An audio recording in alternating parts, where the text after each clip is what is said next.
packed up our things from the last couple of days in Disney, and we're now going to be moving on to Kyoto for the next couple of days of the trip. So we're going to shortly be making our way back to the station, the Disney station that goes around the parks, and the outside station. I think it's Maihama Station. So we're going to go over to there now, get a train to Tokyo Central Station, and then from there we're going to get the Shinkansen from Tokyo to Kyoto. I think all in all it's going to be about 3 hours, 3.5 hours. We'll probably drop some snippets in of our travel day, and then we'll update you a bit further when we get to our hotel in Kyoto.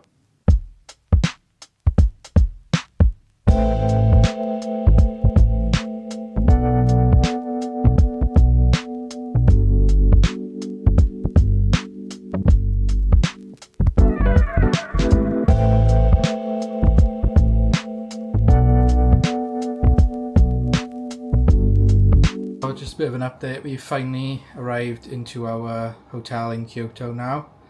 It was a bit hectic of a travel, a bit more than I anticipated. A few reasons why. Some were self-inflicted, others were just unfortunate. The main thing was when we got to the bullet train, I guess we hadn't preempted that you'd need to book tickets early for you to take luggage on, because we'd never seen that tip online anywhere, so we thought, we could just book on the day.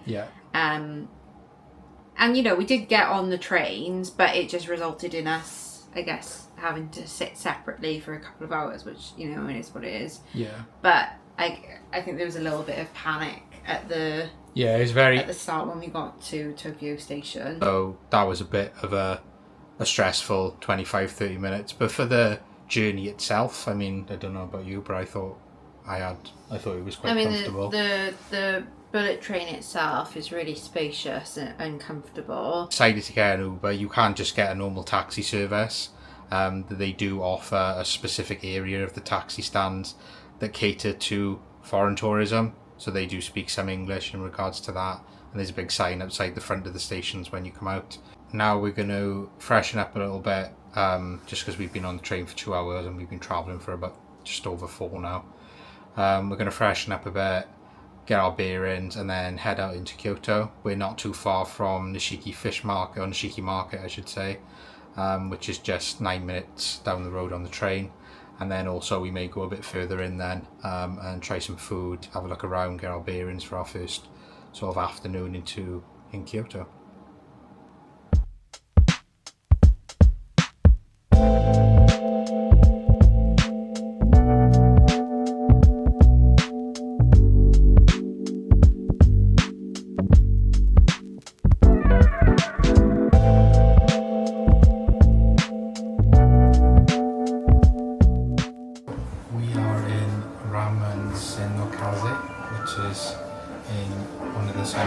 Of Kyoto.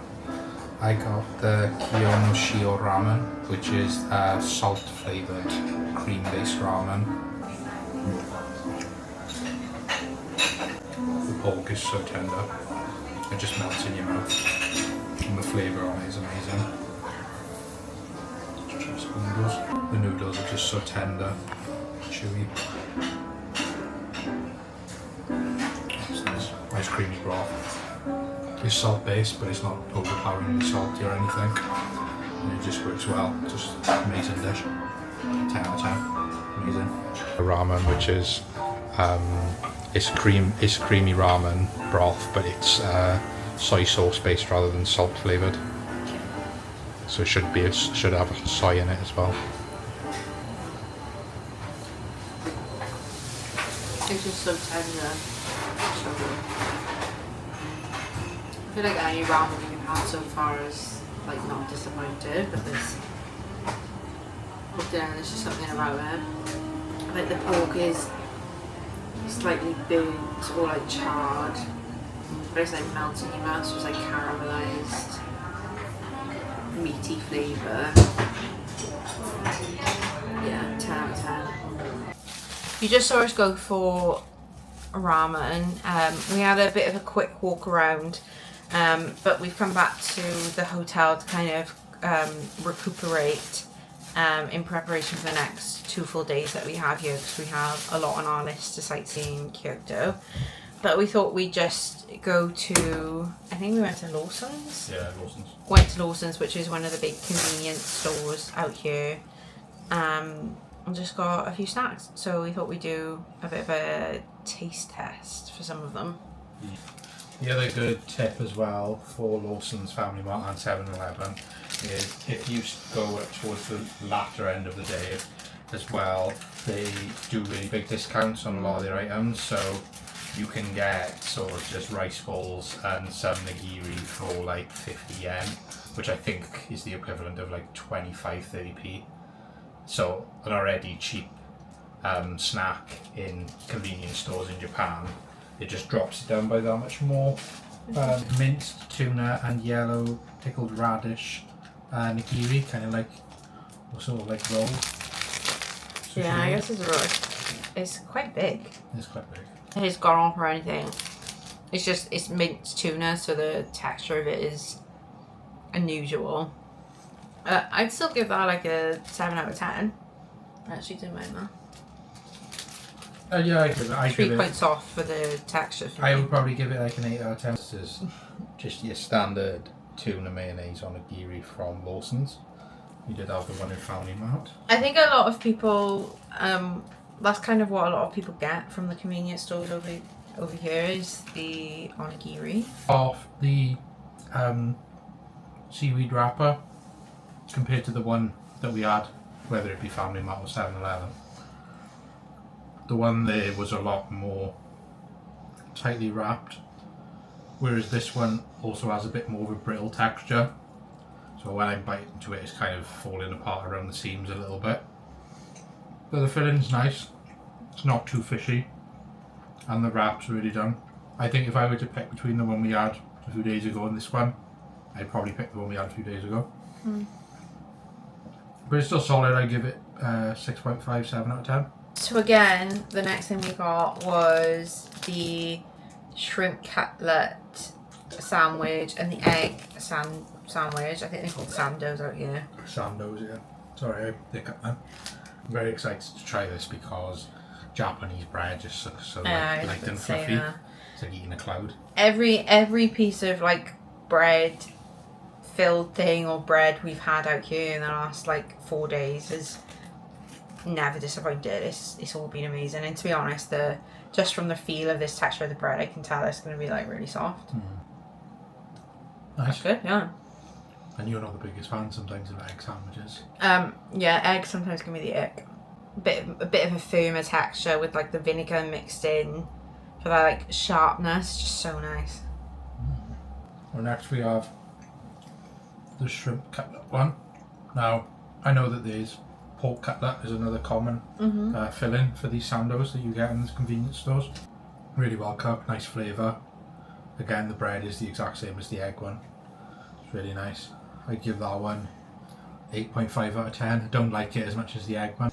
The next thing we got was cream puff, milk cream with Hokkaido fresh cream.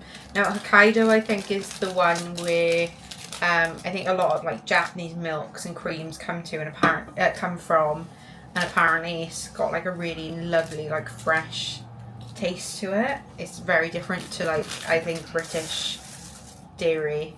Oh, it's like I don't know if you'll be able to see that. It's like squidgy. Yeah.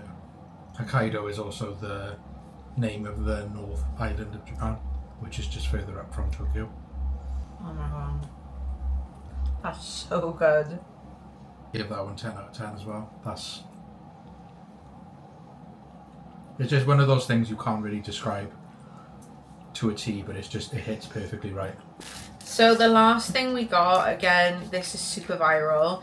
This was the last one there was when we went there. I would have preferably liked to get the strawberry one because that's the one everyone kind of gets. But hopefully I'm thinking, because it's quite a well-known kind of sando in Japan, we'll find it elsewhere anyway. But from Lawson's we got the fruit cream.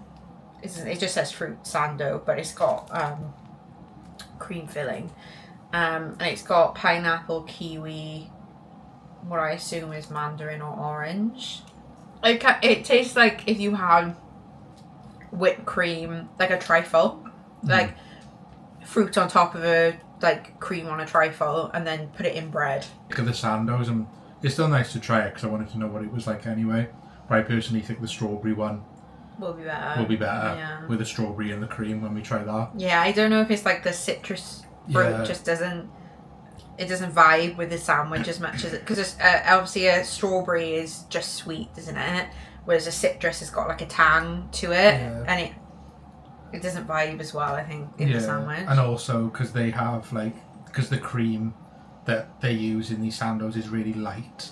I feel like a sweet with the cream, because the cream's not that sweet, it kind of heightens it up, which is another reason why I think strawberry might be better as well. Yeah, because they don't like Japanese sweet treats don't tend to be like overly. There's not very many that are like overly sweet, so even their cream isn't very sweet. So yeah, I guess there's no real sweet element to it, and I think it's just like it's a bit confusing. We're probably gonna have an early night because there's quite a lot to do in Kyoto. We have 2 full days here. I unfortunately wasn't feeling very well today, so we managed to power through for a bit, but I think, you know, we just have to take it slow and finish today early, get a good rest in, and then we've got the next 2 days to do everything we want to do. See you tomorrow.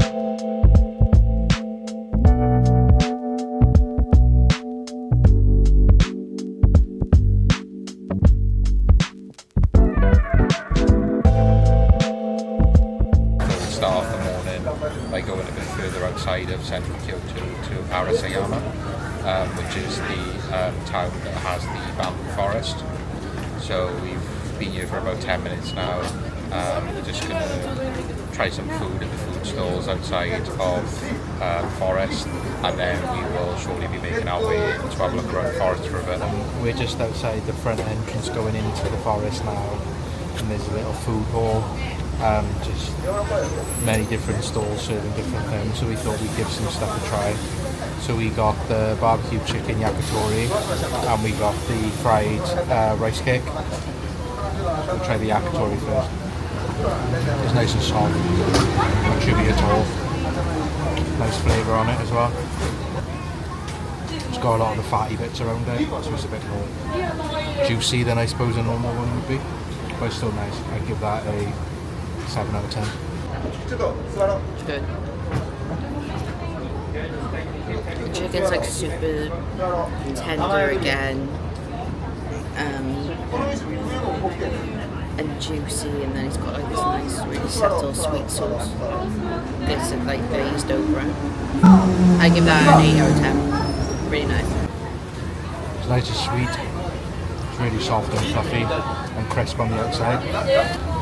I like that one better, I think. Oh, okay. It's almost like a nice little savoury snack with a sweet element to it. It's a nice mixture of the two. I give that 8.5 out of 10. It's got like a real gelatinous, like spongy texture. I think the sauce on the outside is what makes it sweet, but it kind of tastes like the consistency of like fish batter. I give it a 6 out of 10. It's nice, but like it's not my favourite thing again that we've had out here. We've also got some dango from the same area before we go into bamboo forest. I'm not sure if you can hear it. We picked another day to come out where it's raining. It started to rain, yeah. We got the traditional soy glazed dango, which I believe is like a rice ball. Yeah, rice dumpling. And it's not as what I thought it would taste like after watching videos of it online. No? It's got soy sauce on it, but it's got like a really sweet taste to it. And then the rice balls are almost like a cake texture. A 7 out of 10. I think I'm leaning to more I like it than dislike it. It was a really interesting texture. Yeah, that's what I thought. Like, mochi is soft, but yeah, like it's almost like a really soft cake. Chewy but soft. 7 out of 10.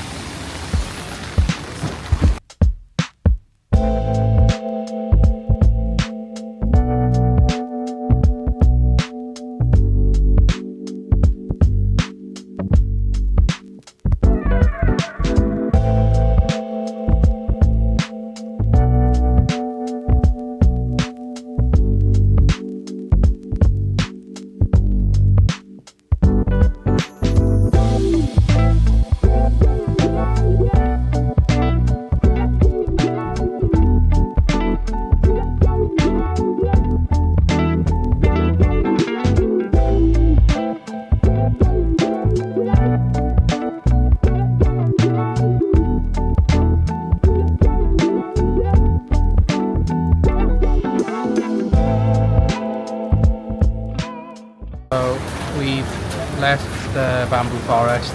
Probably didn't do as much of it as we perhaps could have done. It's probably me feeling a little bit sorry for myself with the humidity, and also just not wanting to push too hard so we could do stuff for the rest of the day. So we walked through the main part, and then we walked into the what's called the bamboo forest part of the... We walked up the path and the bamboo path. Yeah. There is more. I did take a little recording of the temple. There's also some gardens and a pond.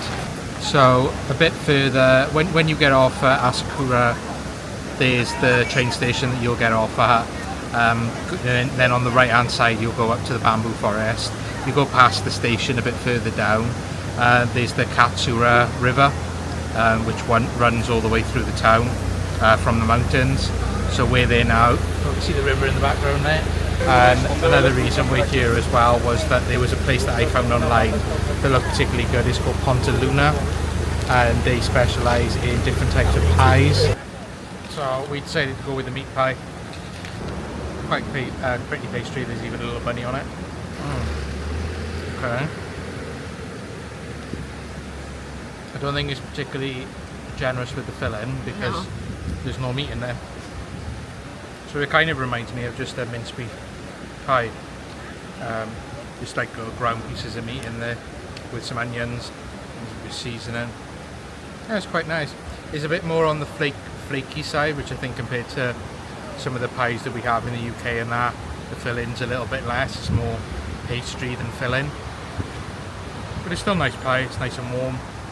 It's okay. I'd give it a 6.5 out of 10.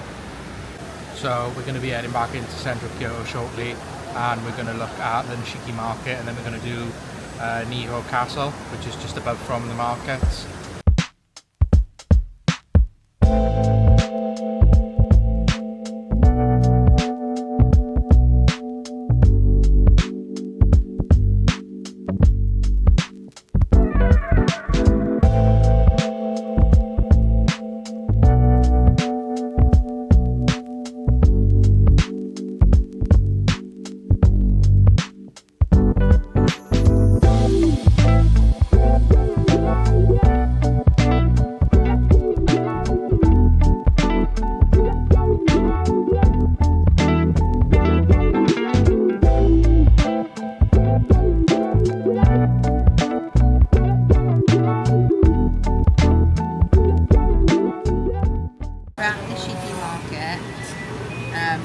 I really wanted some seafood because we actually haven't had too much since we've been here. And obviously Japan is known for seafood. So I got the seared crab leg, which is actually really big. It's like the crab meat's got a lot of sweetness, but still kept a lot of moisture on the outside, and then where they seared the outside of it, it's got a lot of moisture on the inside even, and when they seared the outside of it, it's just acted as like a nice, like kind of char-grilled skin. I give it an 8 out of 10. I think it depends on how much you like tempura and what you like your tempura to be like, whether you like it with quite a lot of batter around it. If you do, then it's probably nice. It kind of gives me like what we we have battered cod or battered cake at home. Yeah, with a squid, with like a little piece of squid in the middle of it. I think that's why it's off, because there's not too much squid on the inside of it, so yeah, it is very heavy. What they do is they have it out in front. When you ask it, they'll warm it up, so they'll put it in the deep fat frame for you for say 10-15 seconds and then give it to you hot from the display. So that's probably some of the reason why it's a little bit oily as well. It's mainly down to the ratio of batter to meat, and then also just personal preference. I'd probably give it 6 out of 10.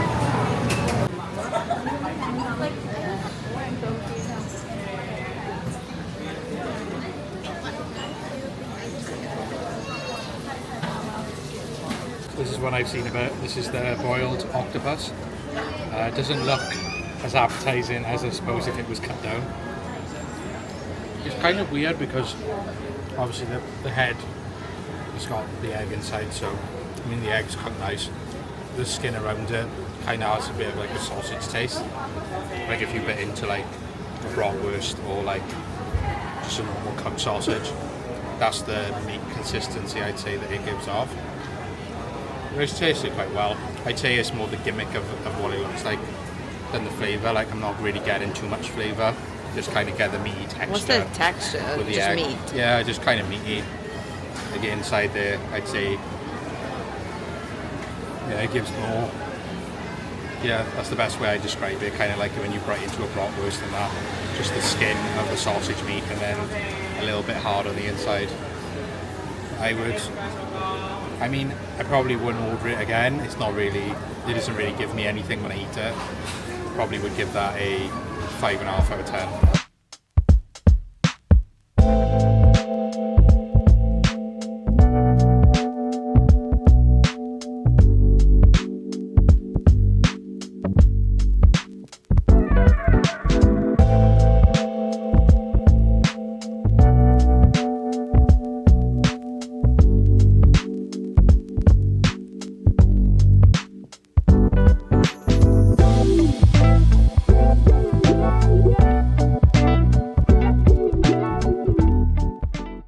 Decided to just come into a little sushi corner of the market, really narrow certain areas, about 6-7 seats, because we wanted to try some fatty tuna on the market, and also I wanted to try umi, which is sea urchin. We've also got eel as well. He has a wrap. So we only got 3 small pieces, because obviously we're eating and trying to cut a lot throughout the day. So I'm going to try the eel first because that's a big fan favourite of mine. Oh, so good. That eel is just again like melts in your mouth, but no real chew to it. So the next thing we got was the fried tuna. Again, we've seen a lot of this because whenever we got sushi in places around us, you can't get like different types of tuna. Like I said in a previous video, so we just obviously wanted to give the different types a try. The thing with the fatty tuna and medium fatty tuna is you don't really even have to chew it, it just melts in your mouth. It's so delicate. So good. Yeah, really good. Like no chew, it is so fresh as well. The tuna ikari and pieces of tuna sushi that we have in the UK. When you come here and you have a medium fatty or fatty tuna piece, it's just next level. It's just amazing. So the one I really wanted to try was umi, which is sea urchin. It's very creamy. It does look very creamy. It's got a very unique texture when you bite into it, which I imagine is probably the reason why people are a bit hit or miss on it. I might not gonna like this. I really liked it. I feel like you might not. I have a weird thing with textures. Yeah, so our face kind of tells me that it might not be. Oh, okay. To be honest, the texture wasn't an issue. I didn't mind the texture. It's just very creamy, so I guess if you don't mind that kind of wet, creamy texture, then that will do. But it was the taste for me, which I think a lot of people say sometimes they go, like the taste, or the taste is a bit unique, but it had a really bitter kind of aftertaste. I was biting into it. So that was probably one of my least favourite out of the three. But still like solid, fresh. I thought it was nice. I thought it was solid. I probably would say that one of them. The tuna is probably high for me, and I put the eel second, and then the meat. Yeah. It's definitely an experience as well. I think that's the other thing with Japan is all different unique experiences. So I think coming into a little store like this and trying some pieces of sushi I've always wanted to try, it's really exciting. It's nice to do.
So we're in Ramen Miyako.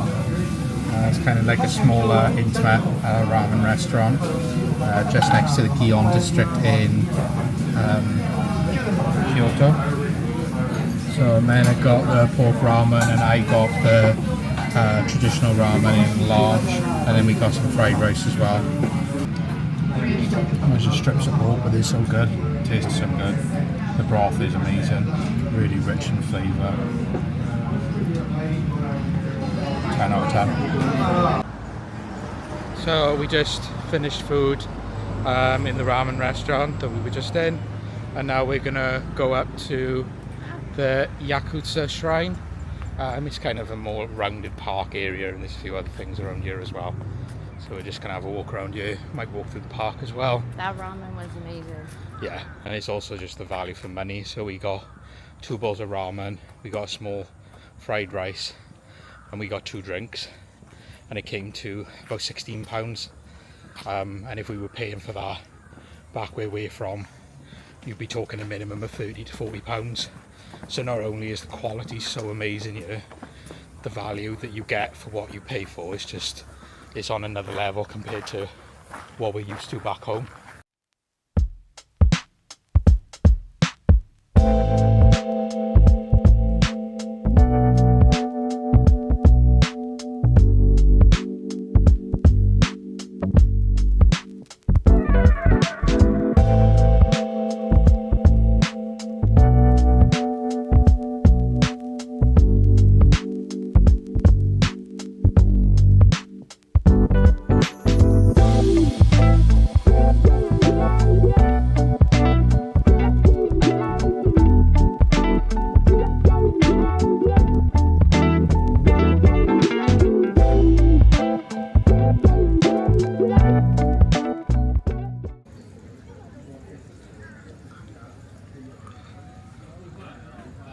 So we are in Maruyama Park, just a little bit above from the shrine. You can walk all the way around it. It's a little bit of a walk, it's about a 10-minute walk all the way around. But it's also got this nice open area. Mena's getting ice cream. Yeah, the one thing I would say is, especially if you're coming here in the summer, it does just absolutely hit you when you get back out from being in a air-conditioned room, whether that be a shop or a restaurant. It just hits you and you just immediately start to sweat buckets again, really. It's actually not as soft as you think. No, it looks It's softer. definitely firmer than like our soft serve. It's like sweet. That's nice. That's refreshing right now. I feel like how hot it is. Oh yeah, that's nice. This is milk ice cream and it tastes like creamy milk. Like, yeah, 10 out of 10. Hey guys, it's Kyle from the future. We realised when we just finished editing this that we didn't actually record an outro on that day. We just wanted to say thanks for watching this video. If you enjoyed it, please like and subscribe, and we'll hope you'll watch more of our Japanese series as we put out some more videos over the next couple of weeks. See you next time.